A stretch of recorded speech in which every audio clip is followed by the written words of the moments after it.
Our most honored guest this morning is consumer advocate Ralph Nader.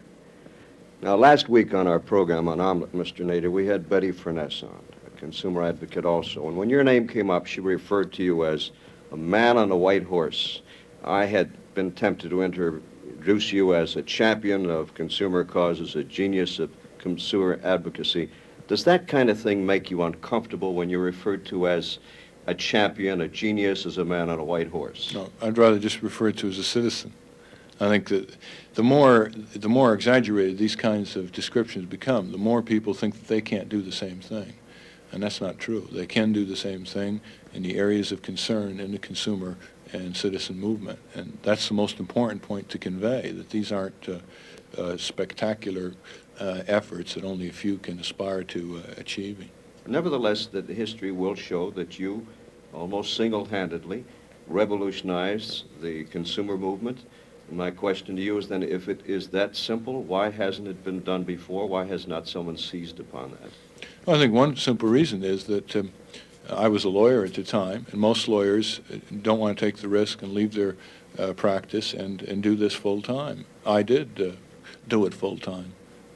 If other lawyers would do that, they would pioneer in their areas quite prominently.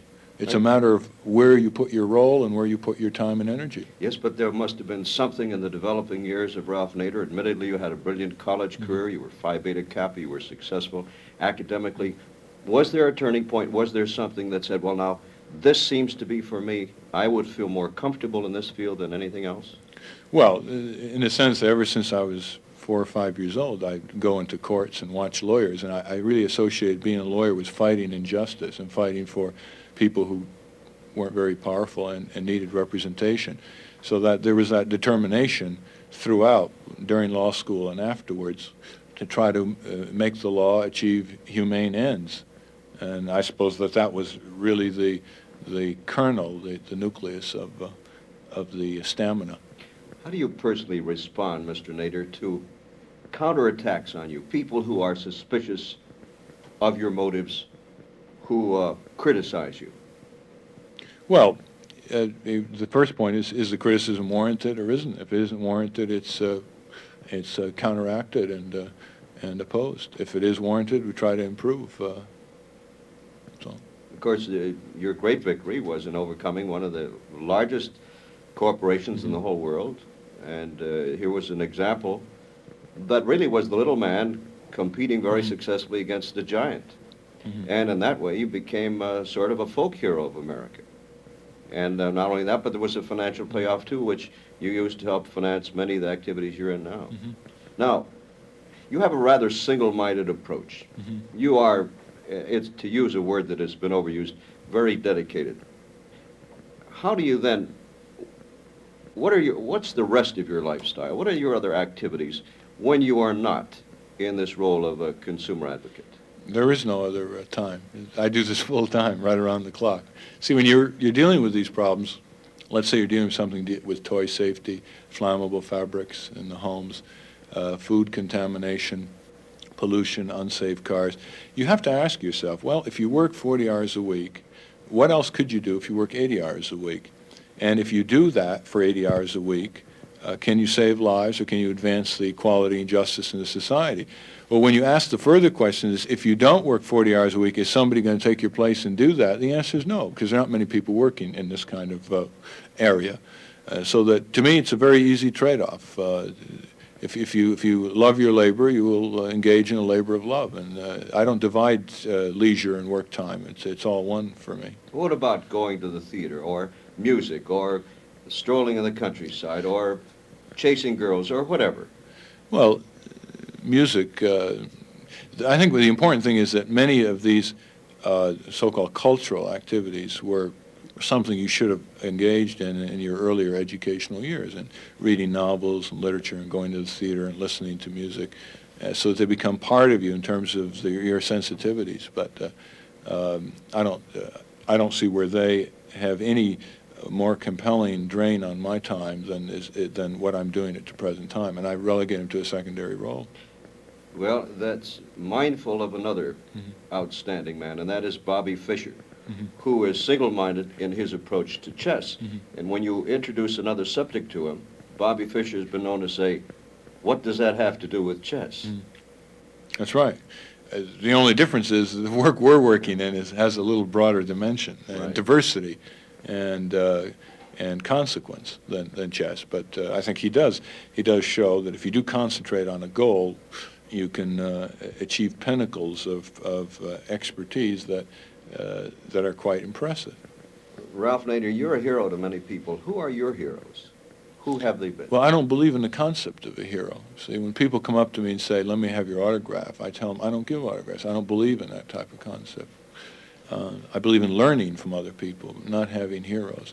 I think one of the problems with politics is that if people think a leader is charismatic, they'll go for him. But if a leader isn't charismatic but has the right values and the right policies and is going to change the country, people don't go for him. That's foolish. You should work on the merits and on the issues and not on a hero complex. I think, for example, Alfred North Whitehead, which is the English philosopher, I found him extremely meaningful, one of the most incisive and relevant writers of our time.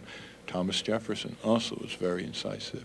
Abraham Lincoln, a model of concentration under pressure in times of crisis. He really knew how to keep us cool. Of course, everybody has referent points like that, but I don't believe in the concept of the hero. It induces reliance. It's a crutch factor. It doesn't inspire self-confidence and initiative. Do you think people are getting better or pretty much the same as they've always been, the inner man? I think pretty much the same. I think some of the things are accentuated by mass communication so that emotion sweeps across the country, say, quicker. But in the same token, something like exposure of the auto industry also sweeps across the country quicker. Yesterday in the news conference, you spoke after your Invex address here. You made use of a term roughly that said the middle class is against the poor. What did you mean by that term? Well, when you get a situation where the middle class has an investment in a home and a certain standard of living, and the poor and minority groups begin aspiring to that with equal rights, open housing, equal educational facilities, politicians can exploit that potential conflict of rights and turn the mass of the people against the downtrodden and the poverty by making it appear as if the poor people are threatening the middle class, when certainly we have a country that can accommodate all people at a good standard of living. And it's the political manipulation of that is at the highest levels of government, not just state or local levels, that is tearing the country apart and making people seem to feel that they can't share and they can't engage in neighborliness and a modest degree of self-adjustment and sacrifice until all the people are raised to a higher standard of living. This is what is known as polarization?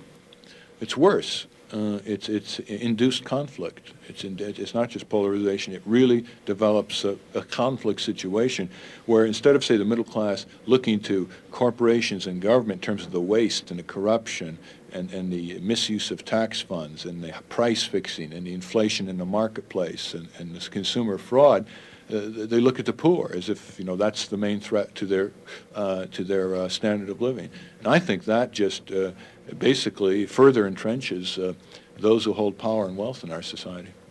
Is your movement in any danger by the accusation that you're being political? No, because we're not partisan. Right. We've criticized Democratic administrations and the present Nixon administration, which certainly deserves criticism on a number of counts, consumer and corruption and otherwise. But you lay it on both sides. Yes, and we think that there needs to be an independent citizen critique and monitoring of political parties and political partisan practices. I think one reason why people in this country turn a deaf ear to exposures of corruption in Washington, because they say, oh, well, that's just partisan politics. But if there's an independent force in this country that developed credible disclosure of information about what's going on, maybe people will have greater faith in connecting up with a resolution of these problems. Very good. Thank you very much. Our guest has been consumer advocate Ralph Nader. We'll be back in just a minute.